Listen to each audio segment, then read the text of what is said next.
Everybody, I'll call to order the meeting of the Board of Library Trustees for Tuesday, 18 October 2022. And Andrew, would you lead us in the pledge? Sure. I pledge allegiance to the flag of the United States of America and to the republic for which it stands, one nation, under God, indivisible, with liberty and justice for all. With that, Mary Ann, would you call the roll? Yes. Kawada? Here. Deachman? here. Ford? Here. Hubbard? Here. Larson? Here. Russo? Here. Fasano? Here. Thank you, Mary Ann. Number 4, comments from the audience. Would anyone like to speak to the board tonight? Mr. People? Yeah, I'm back again. I know a few of these people, some of them I don't know, half of the board maybe I know. David Peebles from 525 North Avenue, resident of Batavia all my life except for the 2 years I was in the service. It's hard to believe that this has been here 20 years now. I'm sure the majority of us are glad the library's here. I'm glad it is, although we hated, some of us who went to the school here hated to see that be torn down, but time moves on. I'm thankful for all our previous library directors and our present one, Mr. Sheets, who's been here 18 years. Thankful for him, and I'm sure whatever he decides, he'll make a success of what he's going to do. Also to the staff, many of them I bug a lot, but they're very helpful. And to you, the board. It's been a difficult time, I know, for the virus going on, and also during the referendum, which got passed. That's the general comments. Now, a couple other things. One of the points, when you go to hire a new person, hopefully that person will keep the Batavia history room. The history room is sort of important to the majority of us who have been around here a while, and I use it quite often. But one of the biggest reasons is that is open basically 7 days a week, whereas the Depot Museum, which is great, but it's open sporadically, and for February and January it's always closed, and then it's a couple days a week. So if you want to do any research and it's January, February, where you go? I know you got computers and stuff, but the history room has a lot there which we use. That's about the history room. Now that's my comment about that. Then the other question I have to the board, when the referendum passed, barely, are those funds, what are the funds? Can they only be used for the maintenance of the property, or can you use that, some of it, to buy books or other things? I know we've done the maintenance is great, which we've been, one of the reasons, if we didn't have that, well, we'd have to go probably to people and ask them for some more money. But I'm happy to answer that for okay. you.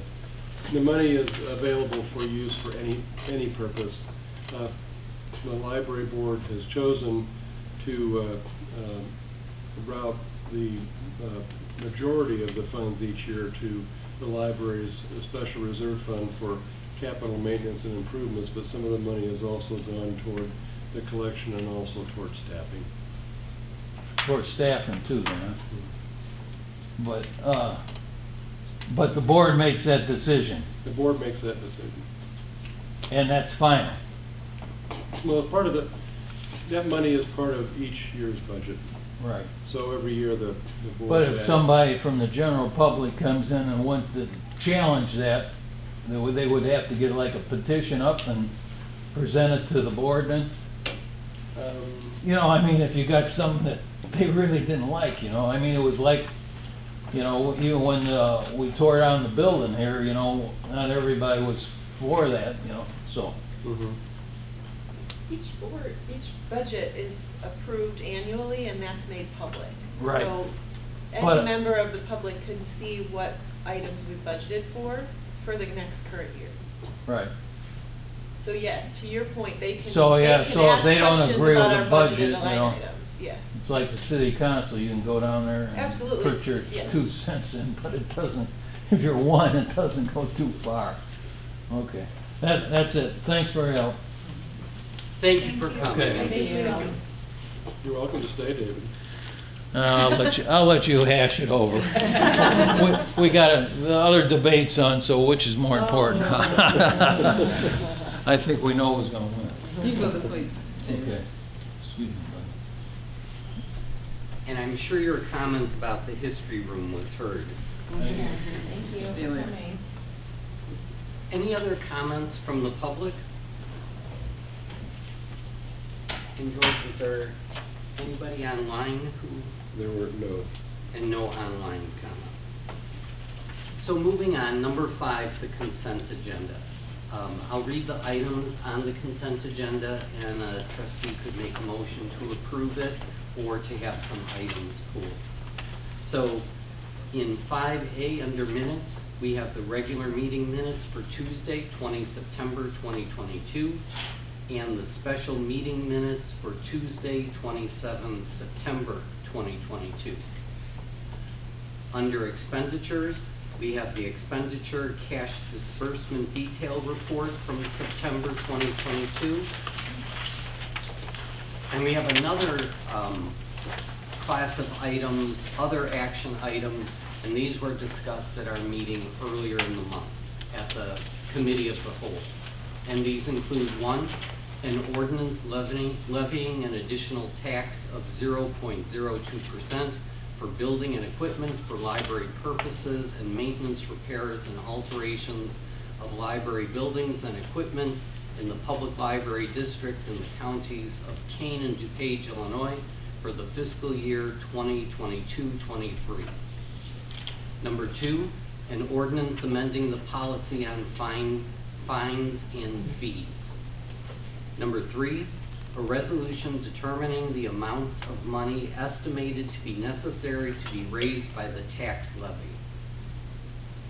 Number 4, a resolution adopting a policy on communicable diseases. Number 5, insurance policies, business package, automobile, commercial liability, umbrella, workers' compensation. And number 6, photocopiers and payment towers for the copy machines. Would anyone like to make a motion? I move that we accept the consent agenda. Thank you, Catherine. I will second that motion. Second, Mary Ann. And roll call. Yes. Mary Ann, would you call the roll? As soon as I find it. Colada. Aye. Hitchcock. Aye. Ford. Aye. Hubbard. Aye. Larson. Aye. Russo. Aye. Lozano. Aye. And it carries. Number 6, would someone like to make a motion to approve or amend tonight's agenda? I so move to approve the agenda. I second. Thank you. Motion by Elizabeth and a second by Christie. Any discussion? This can be a voice vote, so all in favor say aye. Aye. And opposed, same sign. And the agenda is approved. Number 7, financial reports. The standard monthly reports were in your packet, and did you have a question? Not Okay, here. okay. Well, actually, I have one small one. Okay, and Joe is here to, do you have anything special to report, Joe? Not on this year's unless there are questions specifically. Joe, just the one issue, the TV sound for $2,425. Half of the replacement for the screen in the meeting rooms. Okay, thank you. All right. If not, I'd like to introduce Monica Adamski. She's with Lauderdale Economics. She's a principal, and she's going to give us a little oversight on the audit reports.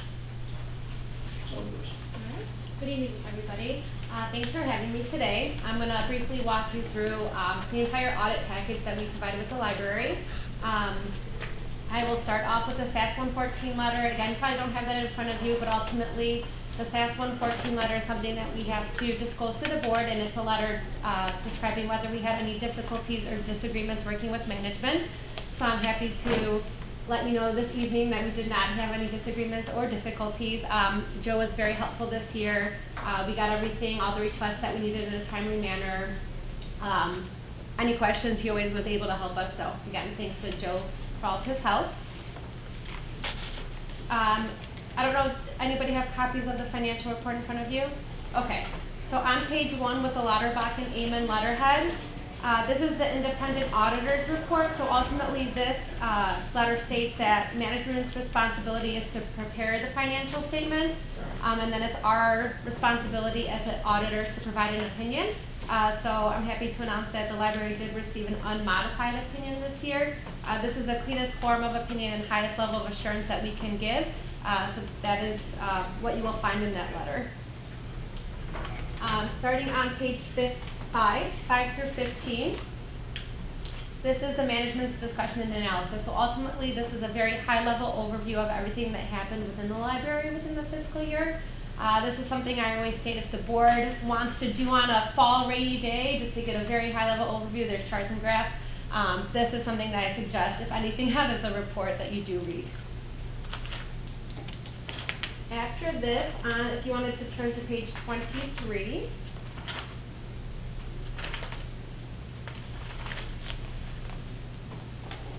so on page 23 are your fund level income statement information. So ultimately, this is what the library budgets for on an annual basis. If you can turn your attention to about halfway through the page, it says excess or deficiency of revenues over or under expenditures. Ultimately, that's the library's operating income for the year. So you'll see the general fund had an operating income of about $1,008,253, and that is before transfers out of $1,005,000 to the capital project fund, the special reserve that Joe mentioned that you guys are building to complete projects. So the ending fund balance for the general fund was $955,000, which is a $3,000 positive change from last year. Capital projects had a deficiency of $651,000. However, that was then increased by the $1 million transfer, $1,005,000, with an ending fund balance of about $2.6 million. And again, that's a positive change of $353,000 from last year. $353,000, sorry. Any questions on those numbers? Okay. After this is the notes to the financial statements. I don't think you want me to go through those. That's where you'll find some detailed information about investments, capital assets, any long-term debt, IMRF information, and towards the back in the other supplementary information, you'll find the budget to actuals again. So if you wanted to see what's budgeted for in the actual for the year, you'll find that there. And lastly, as a management letter comment, I'm happy to report that this year we did not have any new comments. The only comment you'll find in there is the prior year comment, which was for leases, which was implemented as the library does not have any material leases. So then that just got noted in our work papers that we reviewed in material. So, any questions? Those are all pending. So thank you. First of all, I think I would just summarize a little bit here because I think she said everything she needed to say. But it was a very clean audit opinion, no recommendations, which is very hard to come by. There's no audit adjustments, no difficulties. I think those are the things we need to capitalize on. She did also mention, when she was talking about the specific numbers around the capital fund, and that's our special reserve fund. And so we did spend over $600,000 this year. And we knew that. We had a lot of different projects going on over the past fiscal year. But then we added to that by over $1 million. So in total, we netted an increase in that special reserve by about $350,000. So I think that that's a really great way to summarize that as well.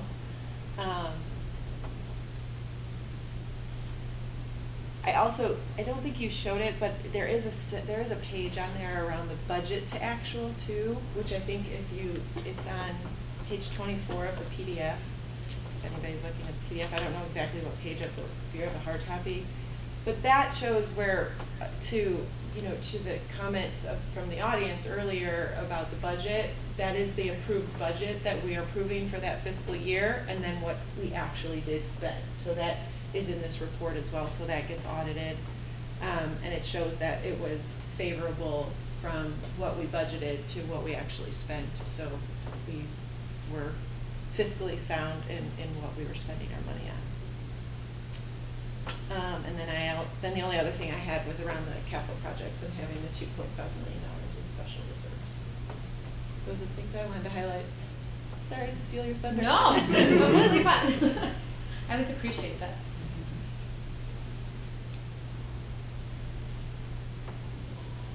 Any other questions or comments? I have one, this is really specific, Yeah. and I apologize. Joe, you might have to help.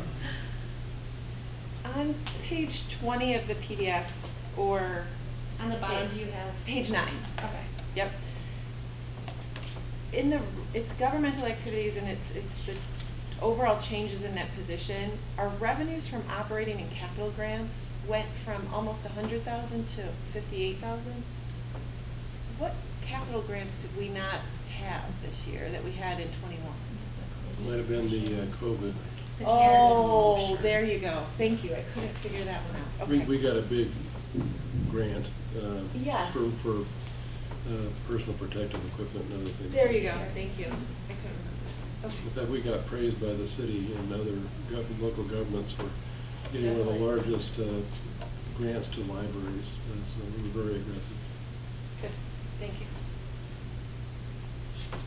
Thank you, and thank you, Joe, for all your hard work on the audit. Great job. Thank you.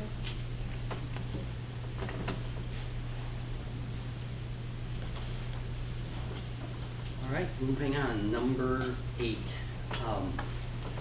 the Executive Search Service.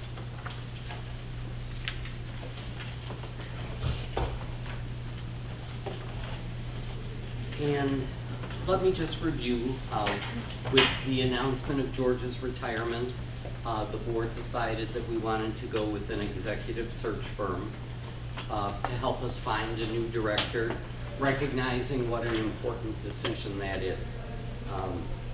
And hoping, of course, that new director is here for a long time and really does, what Mr. People asked and what people have come to expect from Batavia Public Library. So we received 2 proposals, one from John Keister and the other from Dieters and Todd.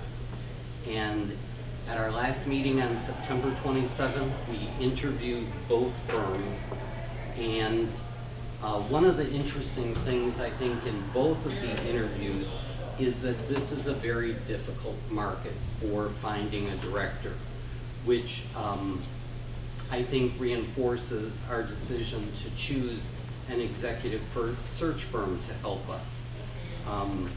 Both of the firms said that librarians are leaving the field and it's just a difficult time.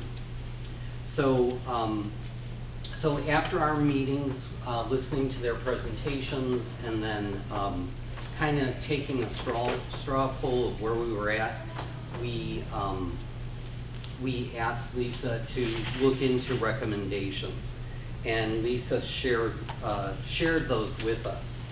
And at the time, I didn't realize what a difficult decision or what a difficult request we were making of Lisa. To call up firms, talk to them, and if it was an oral communication, to try and write that down and capture all the information. It was tough. I've been talking to acquaintances and other people, and trying to take notes on it is very, very difficult. And I didn't didn't even try to summarize the ones that I did. But I did feel a need to have a strong representation of comments from directors, from trustees and presidents, because, you know, that's our duty there. So, so I did write to both firms and ask for some additional information and asked them for references. And I wrote to the references and sent them to you. And my formatting was a little off and everything. I was out of town without good internet, and it was tougher to work with than I had hoped. But the references, I think, were very important. And after reading all of them thoroughly, as well as talking to some people, I think the thing that I most got out of it is that this is a very, very difficult process that we're facing. It is not easy. We're not hiring a magic person to do our work for us. That this is going to require a lot of work and input from the board and the staff and the community. So we have a big job ahead of us. Both firms, I would say, had generally positive recommendations. Some people recommended points to watch out for, or even criticisms of the firm. But again, as far as communication, they both had positive comments about communication, working with staff, and quality of candidates. So certainly we could talk and discuss and about specific recommendations, but I think we have two good companies to choose from, and our job is to find the best fit for our library. Who do we think it will be? And once we've picked that firm, we have to monitor what they do, communicate our wishes very clearly, and do a lot of hard work, because we have a hard task ahead of us. So I'd like to start off tonight. I still, as I expressed last time, favor Keister. And I have 6 reasons for this, and I'll just go through those quickly. Number 1 is experience. Keister has done more than 350 searches. Dieters and Todd has done 10. Keister has 35 years in the field, and Dieters and Todd was incorporated in 2020.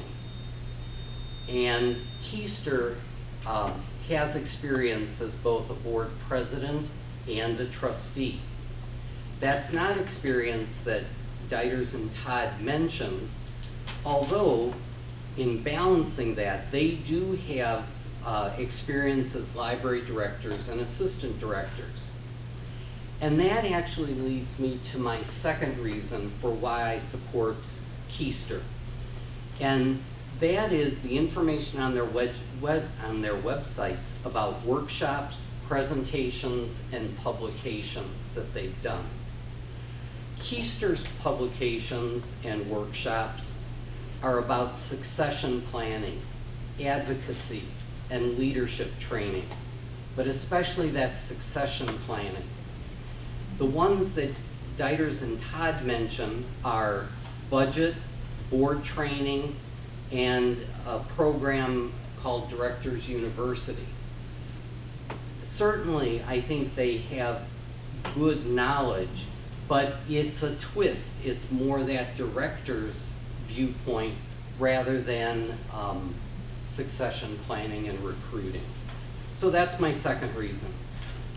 My third reason, which I also mentioned at our special meeting, number 3 is their focus. Keister is a full-time recruiter, and Dieters and Todd are part-time recruiters. They have full-time jobs during the day. So moving on, my fourth reason is their websites. I looked very, very carefully at their websites after the presentations, And this is not their personal websites, but the ones that they use to advertise the positions, the one that they would create for us. And I found Keister's websites to be professional, and I especially liked the way that they integrated links right in their description of what they were doing. Dieters and Todd, there was nothing wrong with them, but I thought that they had less content. Links were at the bottom of the page rather than integrated at the right into the content, and a little bit more formulaic. Number 5, my 5th reason for preferring Keister is that their proposal. Keister, in his proposal, mentions diversity, equity, and inclusion. In fact, he says that's at the heart of library service. Dieters and Todd did not mention it in their proposal, although in response to a question, they did discuss and express a commitment to diversity, equity, and inclusion. Number 6 is their approach. I think Mary Ann, or in my notes at least, I wrote down Mary Ann's word that they're a humanist, that Keister is a humanist. And I think George often describes the library as both high-tech and high-touch. And I think that high-touch fits very well with our staff. I think that would make a very good connection. Along with that approach, he said that he meets with the board as a group, which you would expect, but he also meets individually with the board members. And I really like that idea because it gives everyone a chance to be heard, even if they're not comfortable expressing an idea in a group situation.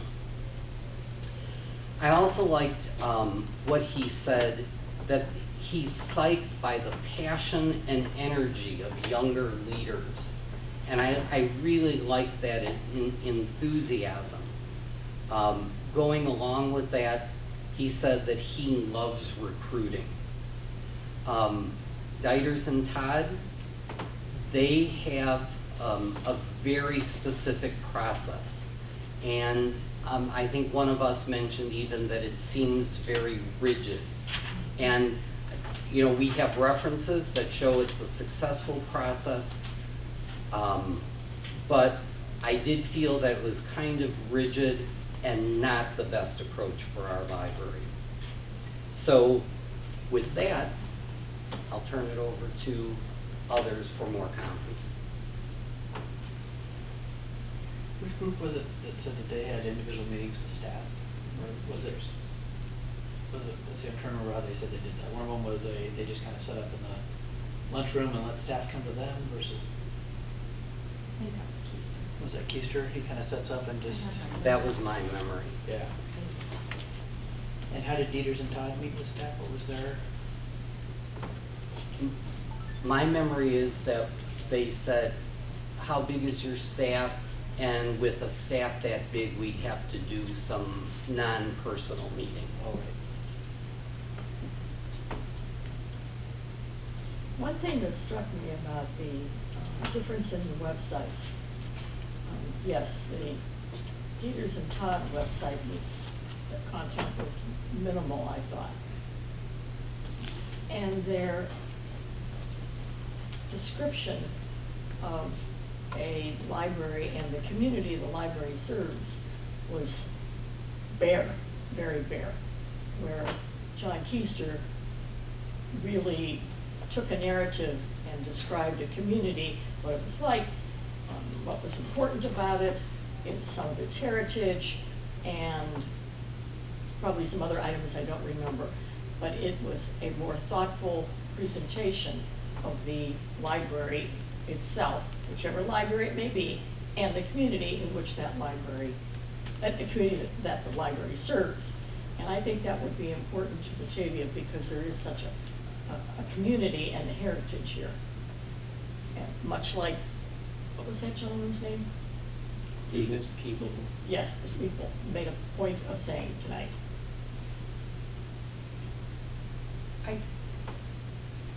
I do want to put out there for this meeting that I agree with Daniel that this is a very difficult decision because they both had really great presentations, a little bit different approaches.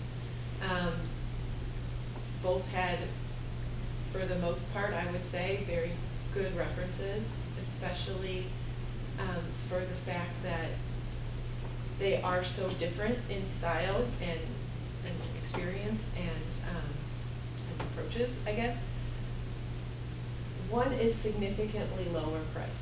And if I wasn't the treasurer, I probably would still be saying this. It is a significant price difference. And when I compare those apples to apples, I do have concerns about going with the higher priced, more experienced when we have very reputable references for a limited amount of population, but for everything that we said, or we asked, came back very positive for Dieters and Todd, and I think we just need to be conscious of we're spending. It's a significant expenditure, and we have a lot of projects going on, and it is a very big undertaking. So I'm just super happy that we're going to hire any of them, because I don't think the 7 of us could do this on our own.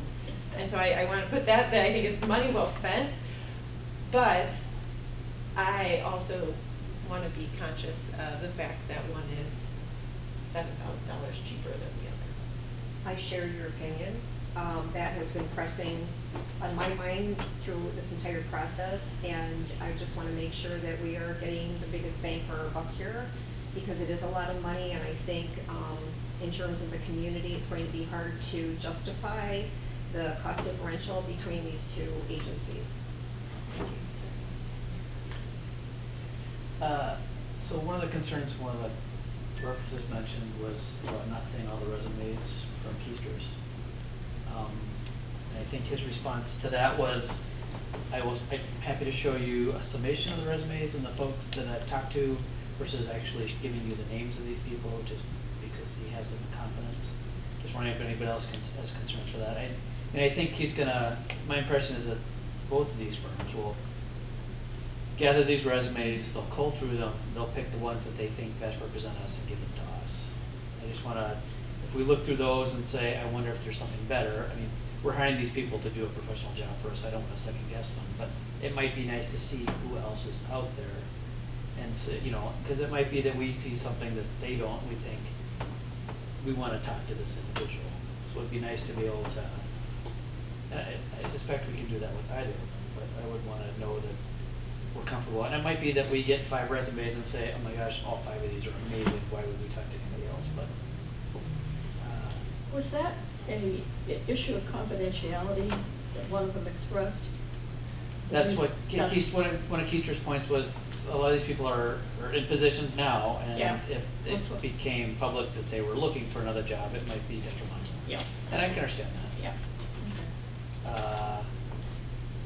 So yeah, so that makes sense. And I think some of the stuff seems to be that Keister's relies a lot on his personal connections and knowing a lot of people and getting those, whereas Dieter and Todd was very much, we're going to put advertisements out in every pertinent publication from coast to coast. Actually, I think they were going to focus in Illinois, right? Yes, Yeah. they had Expecting- spoke about with the library district for Illinois being a very specific thing to deal with, not that they would turn down anyone from out of state. But Or from out of district, but that they would focus multiple Right. districts. There's some truth to that, but I imagine we can ask them not to be so focused, but I kind of like to see us go a wide net and see who is attracted to the position, because I think it's a great place, so. Yeah. If I'm not mistaken, and you know, we read so much paper, but one of the recommendations from a staff person was to limit your search to Illinois because of the quirks of Illinois. Right.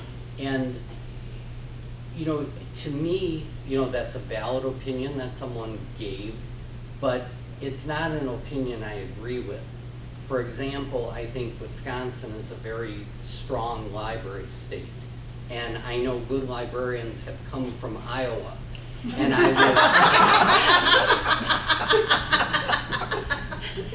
I would hate to eliminate somebody for that, for the position who could really be a great person. Okay. So, so, you know, that was a reference or a comment that we got, but it's not necessarily one that I would agree with.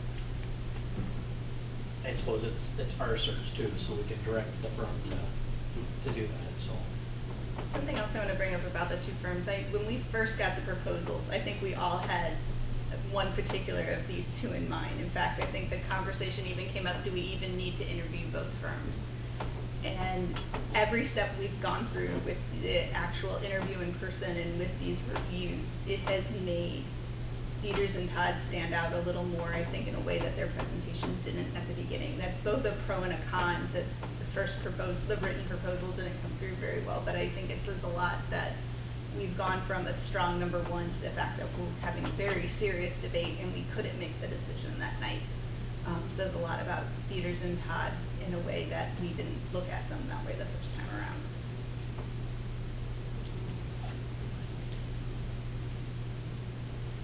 I agree. I think inexperience is probably the wrong word, just because they have a lot of experience doing this. They just don't have the same experience that the Keisters has. But you know, we're not going to be guinea pigs for them because they have placed a number of people, and some of them they said they've come up on the 1-year anniversary for some of those folks because they offered that. 1-year guarantee. Yeah, but I also think their comment about we're also looking for colleagues because we do work with the other library directors, so we wouldn't put someone in a position that we would not want to work with that person. Yeah. Which is definitely something. Sure.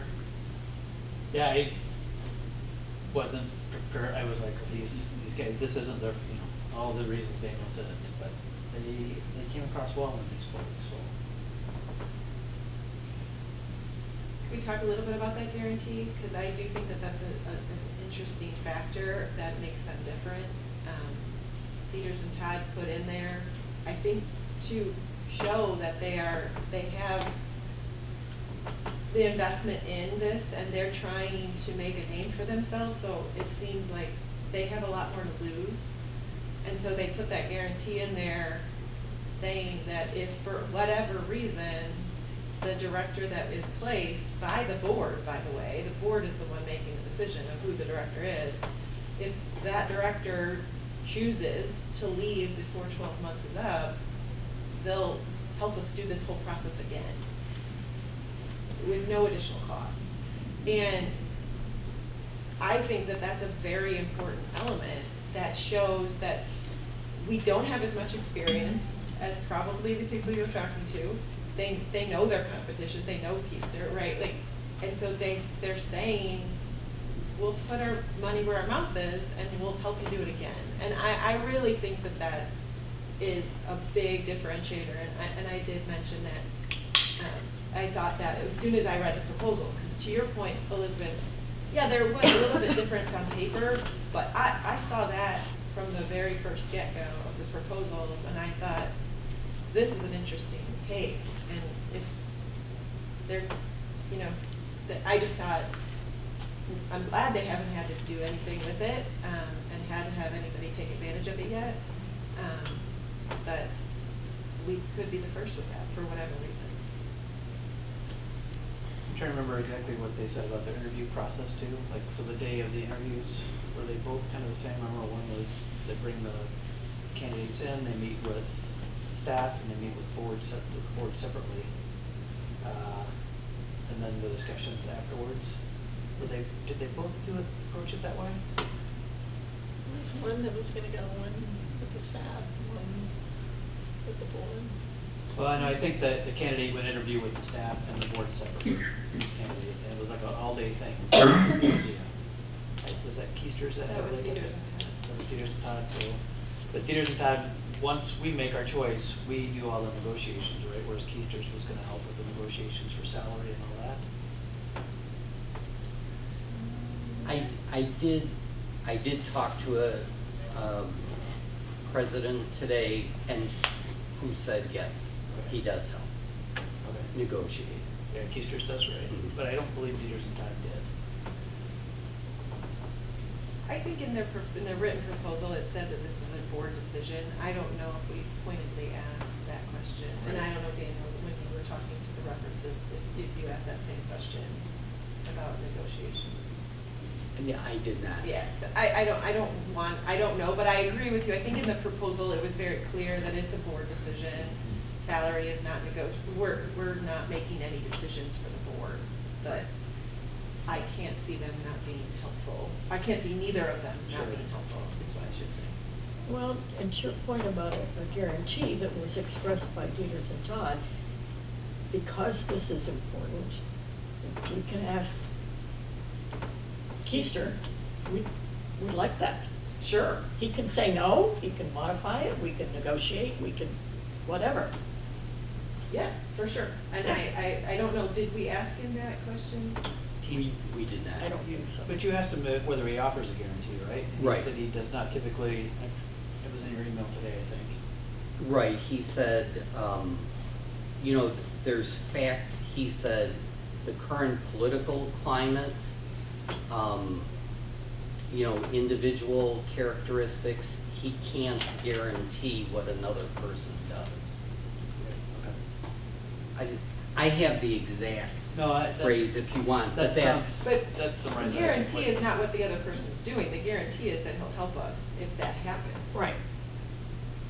Yeah, for that same price. That's true. Yeah, I mean, we're not, Dieters and Todd isn't guaranteeing that they'll stay for 12 months. They're just saying, if that person leaves before 12 months, my guarantee is that I will help you again. Yeah. At no cost. Yeah.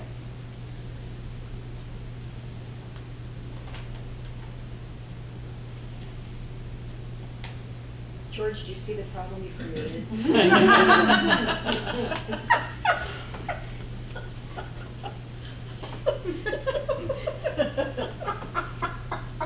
Make me an offer, Kathy.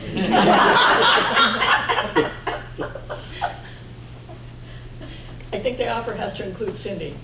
Oh, yeah, right. This is not easy. I know.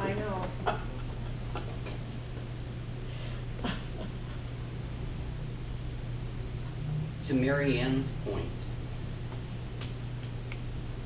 are we interested in offering to Keister if he would give us the guarantee?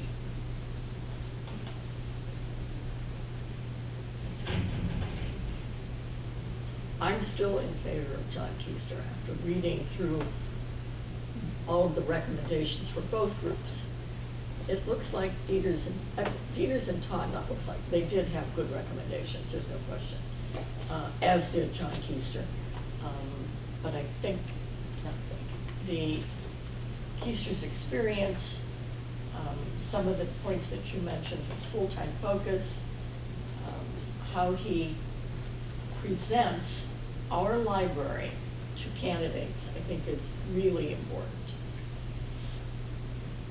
So that would be my comment.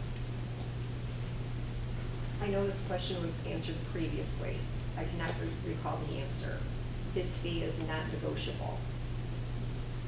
It sounded like that was his flat fee, it wasn't like a unique tailored fee for Batavia. So it seemed like it was very, just that's what his fee is for this search. For whatever type, whatever size district, it would seem like that is his fee. So I would take that to say that we're not any different than any other district. And I think it fell within the range of, it wasn't an outrageously Well, that's a good high. point.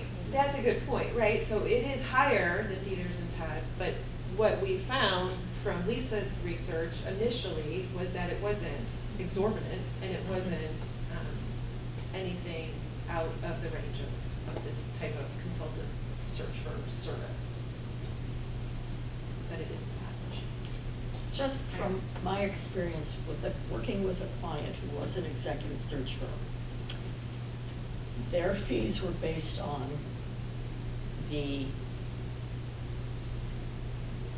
person's negotiated salary. Yeah, a lot of, So the dollars were significantly larger than what we're dealing with, significantly. oh, I don't disagree with that. Yeah. I still just think it's a very big line item for us to stomach no matter what. And it's an important decision. Agreed?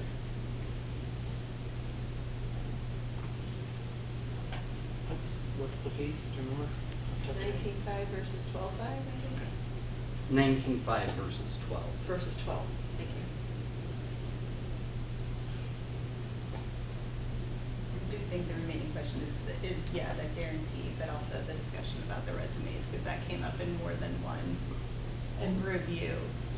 And not that we need to review all of them, or even names removed or whatever, but the idea that he didn't give people access at all was concerning to me. Well, this, yeah, why can't they just redact the name in the library, and like, they're, Name and library name, like, you know, Yeah.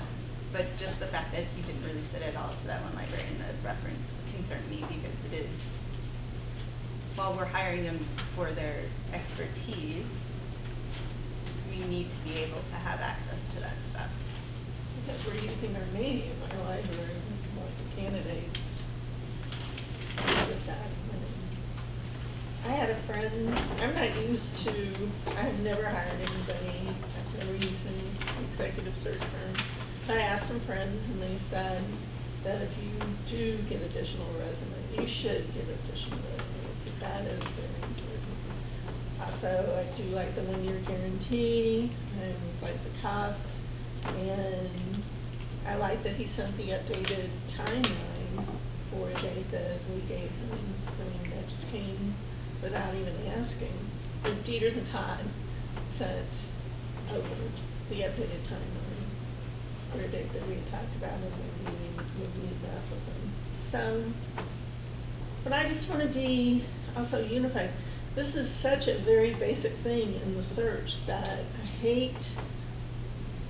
I just want to, it's almost a coin flip for me who we go with, but I just want to make sure that we are on a united front going forward, because there could easily be divisions later as we get more candidates. yeah, this is supposed to be the easy decision, right? Exactly. Sure, right. I said, which is why, as we've gone in, it has surprised me, because from the paper, I mean, we did have it, you know, do we only want to interview the one firm to make sure it's okay? And now we're really in a serious discussion.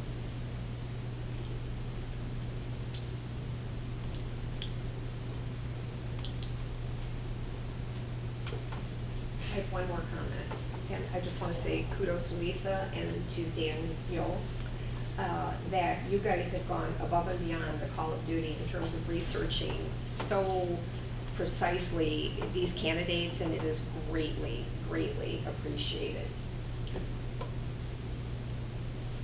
Thank you. Thank you.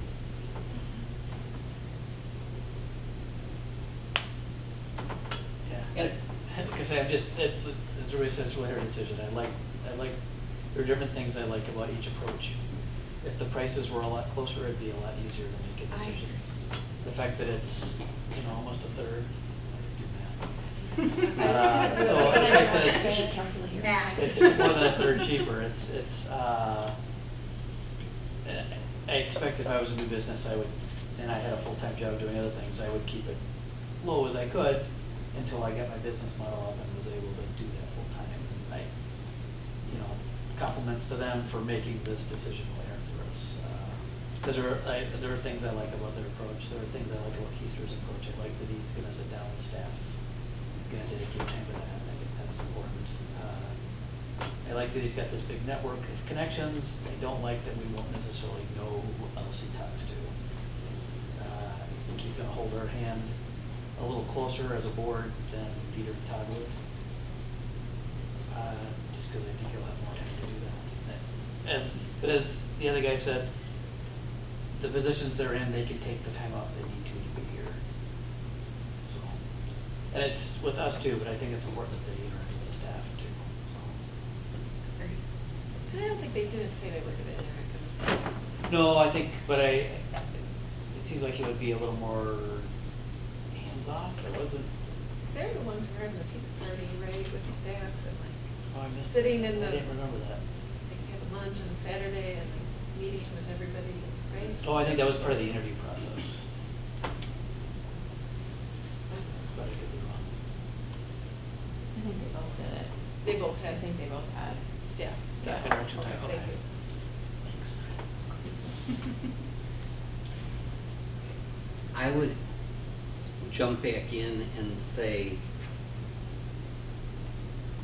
and I hope this is an appropriate comparison, but if I need to have surgery, when I had eye surgery, I wanted an experienced person, which is not to say that someone with less experience could not do a good job, and depending upon training and all kinds of situations, you know, you're going to choose different people for different tasks.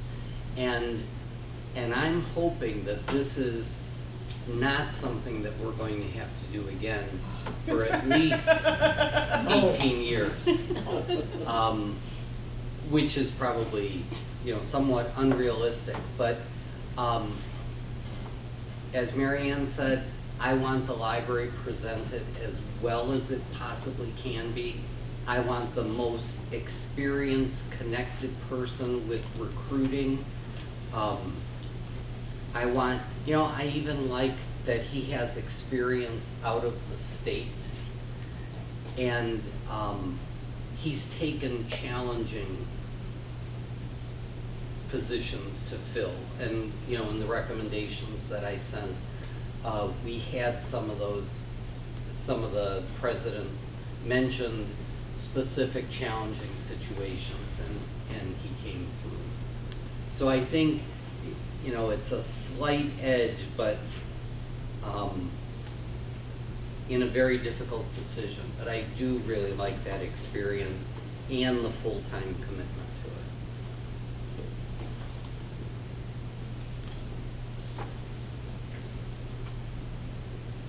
I don't want to compare them to an inexperienced eye surgeon because I think that they have the experience and they know what it takes to place, to be a library director and what it takes to, what library districts need to have a successful library district or director. I also think they have a lot of heart that when you have 40 years or 35 years of experience, not saying that I saw a lot of passion by John Keister, but I also saw some of the comments in the references about his daughter being much more of the point person. I think these guys want it, and they're trying to build their business, and they're not going to do anything that we don't ask them to do, because they know that if they have 11 clients, we're the 11th, and one is a bad reference. That's the end of their career, because you can't go off of that. So I think they have a little bit more fire in their belly around making sure that it goes right, because they know they have to make up for some of those years of experience. I'm not trying to say he will become complacent, but possibly with all of that experience could come a little bit of complacency. He knows who he knows. He's going to place who he knows, and it's a little bit more of autopilot than these guys might be on. So, again, just playing devil's advocate, Danielle, which I'm sorry because I don't know where I'm at either, because I'm with you, it's a coin flip. But also, I agree that wherever we land, even if it's a 3-4 split, I agree, let's be unified and move forward, because I think we're in a great position. We have two great firms that will really help us out, because I think we need that help.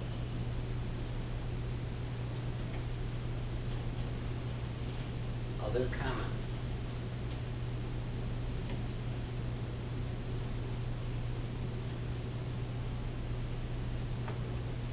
Then we need a motion.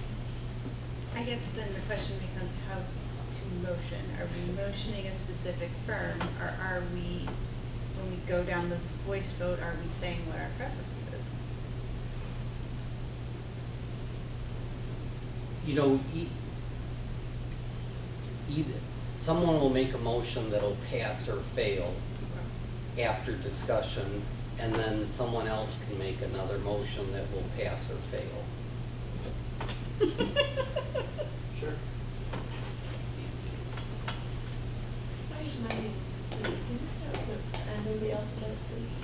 I beg your pardon?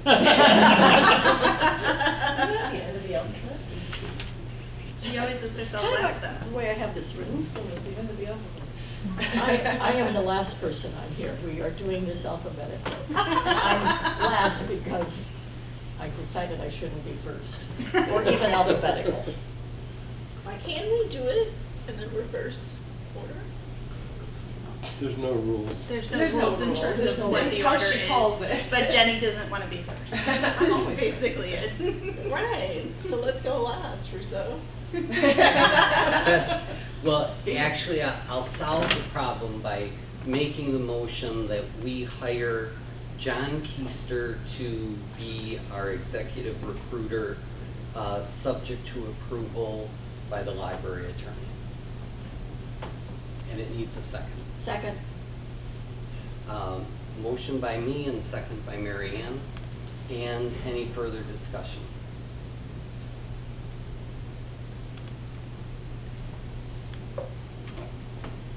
Then Mary Ann, would you call the roll? Yes. In any order you like. Colada? Nay. I- A nay. Okay. Deechman? Nay. Ford? Aye. Hubbard? Aye. Larson? Nay. Russo? Aye. Fasano? Aye. Split? No, it's 4-3. That's why there are 7 of us. It passed. That is the exact reason why there's an odd number. And again, I just want to state, I think it was a great discussion, a great debate, and a great outcome too. I'm all in favor of that. Now that a decision is made, I will throw my support behind it, but my preference was for Peter and Todd. So I think that keeps your hand and will do a good job. I would just echo Jenny's comments that, you know, it was a very good discussion, a very hard decision. That's why we get paid the big bucks. Is that what this envelope is? It has a Do you want a cookie? Have it to Remind the me. people in BATV that we do get $0. That was sarcastic. Thank you. Sarcasm, BATV. Yeah, but I'm Now that the whole decision is over, there's one thing I would like to say, and not about the candidates, but about the challenge is really finding someone who is, again, as Daniel said, quoted me earlier, is high tech but also high touch, that preserves the positive culture of the library that our community has responded to so well, and that you know, continues to build and maintain a personal complement that truly believes in hands-on customer service, while at the same time moving the library forward technologically. I think you'll find that there are a lot of library director candidates that will fall in one of the other categories. So I think that is the challenge that the board faces. And I'm sorry to be putting you in that position, but I know that you're up to it. what Kathy said earlier, see what you caused? Yes. And my husband said this evening as I was walking out the door, now just remember, you can't find another person that's going to be exactly like George. You got to look for their good qualities. So, per your Rotary friend.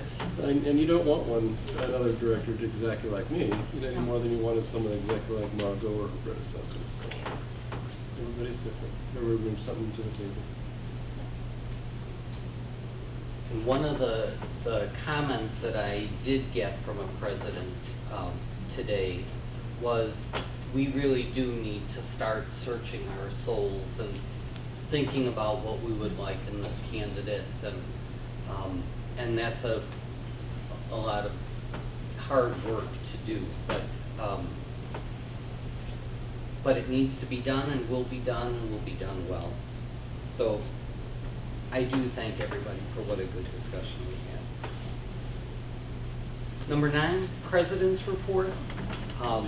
I would just like to quickly mention that this is Friends of the Library Week, October 16th to the 22nd, and we have the best friends in the world.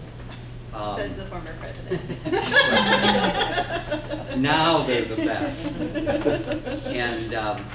And I do want to recognize that they recently funded programs, materials, books between bites. I'm sorry, One Book, One Batavia, in the amount of $13,338.48. And that's just a phenomenal contribution to the users of Batavia Public Library. Nice. Very nice. And so we can celebrate them this week as well as thank them for that contribution. Daniel? Andrew, did we bring buttons? We did. Yep, they're in the basket on the counter right by the cookies. It looks Take exciting. a Friends of the Library Week button and pass it around. Let me take a cookie. Yeah, but you pass the cookies too. From the amazing cafe here in the library. Yeah, shout out to Flyleaf. Yes. That's it for President's Report. Good news and comments from the board. Yes, on behalf of the Batavia Mothers Club, we'd like to thank the library again for being a donation spot for our bins. The library is pretty much every year the largest collection site for the coat drive. The coat drive ended last Friday, and on Sunday we did our collection count, and between all the winter clothing items, we collected over 600 separate items. Hats, gloves, snow pants, boots, and the like. It was divided between chip-in, who went to the schools and asked for specific requests, so they came in with sizes and things that they wanted. We pulled that out as much as we could. Can't necessarily fill everything, but everything else then went to the clothes closet after that. So. Excellent, very So impressive. thank you, library, for being a great collection site. Other good news and comments from the board.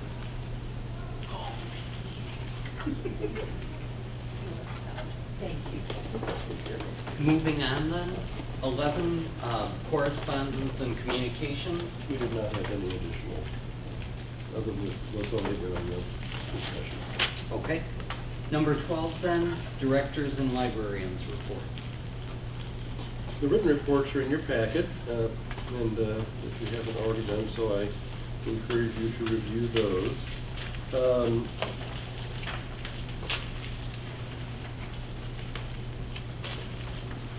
I would remind everybody that there is a consolidated election in April, and that's all I'll say is on April 4th. I think I would, since time is running long, I'll turn over to Joanne and Stacy, and that's who's. Do you want to at least mention the anniversary we're celebrating? Oh, the 150, oh, I guess I should. Yes, this October marks the 156th anniversary of library service in the city of Batavia. The very first origins of the library took place in October 1866. It led to the membership library, the Batavia Library Association, that ultimately led to the Batavia Public Library as a tax support institution. So 156 years is a long time for any library to be. Even though it's a couple of different libraries, it's a long time to have library service in the community. It's something we should be very proud of. Are there other libraries that have been longer? In our, Have been in existence longer? in our county, we're the third oldest history of library service in our town. Elgin, I believe, is the oldest, and Aurora is second. Thank you, George. Joanne, you have stuff for us. Speaking of Hans. Yeah, Hans has been on vacation, who usually does all of our posters with nice pictures and things like that. So I had to improvise and bring my own supplies tonight. So I brought several things. And I'm going to thank the Friends as well tonight for their wish list grant, because one of the things that you're seeing in front of you, that fabulous rack, was purchased with Friends grant money. That is holding all of, there's 2 of those. I could only, George M. helped me bring up one. So those are our story stroll boards. And so they were piled up in the storage area, and this obviously keeps them a lot neater and keeps them off the floor and much easier to find the one that you want without having to move the whole stack. So that is the Friends gifts are always very exciting for us to get, and we are getting several other things with that money as well. So that's one thing I wanted to show you. Another thing I want to show you is this nifty thing. Now, adult services had one before we did, so we can't, but if you just take a piece of paper, you can make a nifty sticker from it. And so tonight, I'm going to send these around. You stick just a plain piece of paper cut out, you put it in and make a little sticker maker, and we have little library trustee stickers that you can have, and I'll send you this group around as well, so there's enough for everyone. So that's another fun thing that we actually purchased with per capita grant funds this year, and will be added to our some of our maker items. Our button maker, we use part of our button maker to make that, and it's going to be part of the focus of one of our Make It programs during winter break, when children can come in and make something like that.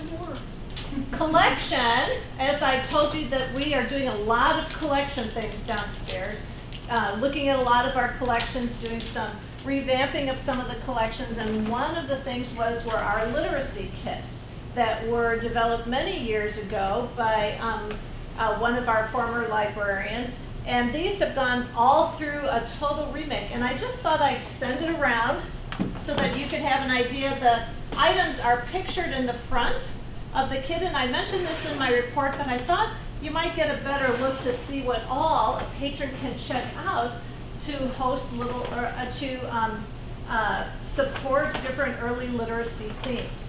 And so these kits are very well received down in youth services, and this is one of the refreshed ones, and the rest should be hitting the shelves, or they're all checked out, which is very possible too. I know there was one more that we were waiting for some additional pieces. So that's just one of the collection projects that youth services staff have been working on. And then I wanted to talk a little bit about programming. Programming is really important downstairs. That's kind of one of our bread and butter things, you know, story time and book discussions, family events. Late night is coming back for since, when was the last time we would have done late night? 2019. So I think someone's daughter sitting around the table will be eligible for late night this year. So I hope she participates in that. But one of the things that another thing that's coming back this year is our participation in Celebration of Lights. And that is once again where we're hosting an in-person story time. Last year it went outdoors, and we did a story stroll, which was hugely popular. But Kate Garrett and I had a discussion, and we decided we're moving it back indoors and doing story time. So I'm looking for a reader from the board. Oh, look, I have all the What date is it? So if you're interested, ladies, let me know. And we always need a backup, because our fire chief retired this year, and he was one of our favorite readers. So I'm not sure. We might need a few extras this year.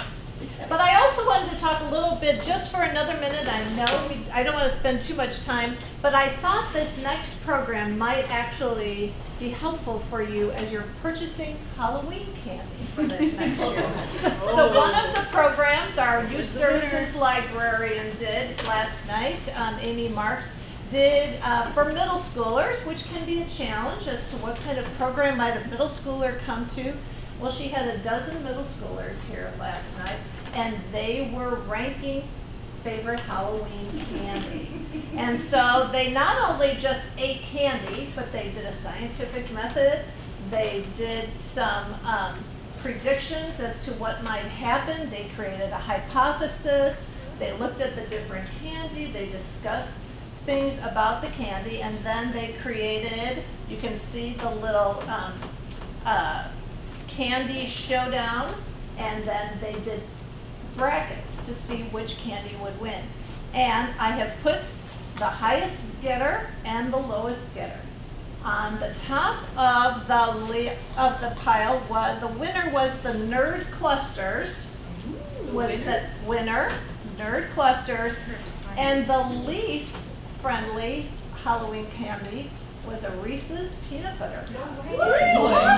So if you are buying Halloween candy and you get a lot of middle schoolers, you might want to go get some Nerd Clusters, because then you will be the favorite house in your neighborhood for Halloween candy. So I'll pass those around. You can see what other candies won, and then you can even try those two. I don't know what these taste like. That looks like a middle school. Everything else is in my report, and I will end right there on that Halloween note. Thank you, Joanne. That was great. And I would just highlight too the fire truck program for the nursery school. I just think it's great to get kids reading and involved in the library early, and you do such a great job of that. So Thank you. Stacy. All right. All right. I'm going to pass down a couple items, which I'll tell you that in a moment. Joanne mentioned the per capita grant, and in adult services, we've also added a new collection of memory care books. These are picture books intended for adults that are devoid of words, that are books on different themes, such as animals, landmarks, vintage cars, classic TV, different decades. And they're intended for use by caregivers for those who have dementia or Alzheimer's, as a way to interact and look at some pictures, make comments, and it's designed in a way that is dignified for an adult, but just focusing on images. So that's a new collection. We've got the starter collection on the shelves. We'll be adding some more to it. And I mentioned in my report, we printed 16 items last month for our patrons. These are 3 samples that we have back at the reference desk if you come and visit us. We've got a pencil and pen holder here that's got a spiral design. The little crate is intended for batteries. I think that might be the AA size. We can have AAA. We get a set of those for a patron who wanted to be very organized. And then we've got my favorite of our Marianne has. We have all kinds of fidget objects. We have a butterfly, we have an octopus, and we've got this little star. We've also got a really great fidget park. So if you'd like to see more of our samples, come and visit us at the reference desk. We have a box of successful objects. And we also, if you ask us really nice, we'll show you some of our duds. Because they live in another box that we keep kind of lower down, and those are the ones that made it 90% of the way and then decided they were going to go haywire. So if you'd like to have a little humor, that's back there too. But these are just a handful of our items. Patrons can just upload something that they find online. Most of these came from a site called Thingiverse. And we charge simply the cost of the materials. So 10 cents a gram. So something like this is maybe, I think around $9 or something like that. We've been doing a lot of very small items for patrons. that come in at like $2.10. So earlier today, we were printing off a number of small items that were part of kind of a set of something for someone, $2 here, $2 there, and it was exactly custom, exactly what they wanted in the color that they chose. So it's really fun to get these requests in, to see what people want printed, and then to produce a successful product. Any questions? Stacy, I just am so glad that you talked about the memory care collection. That was very exciting to read in your report. And again, just shows how important the library is to everyone in the community. So thank you for all that you do. Thank you.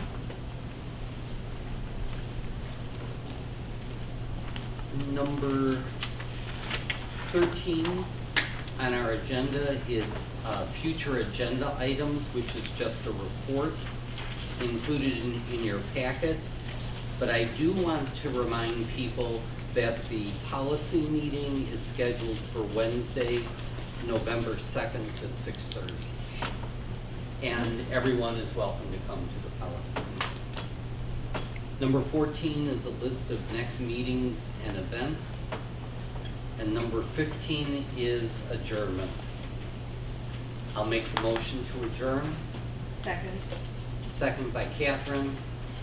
We don't need to discuss. All in favor, say aye. Aye. And opposed, same sign. We're adjourned.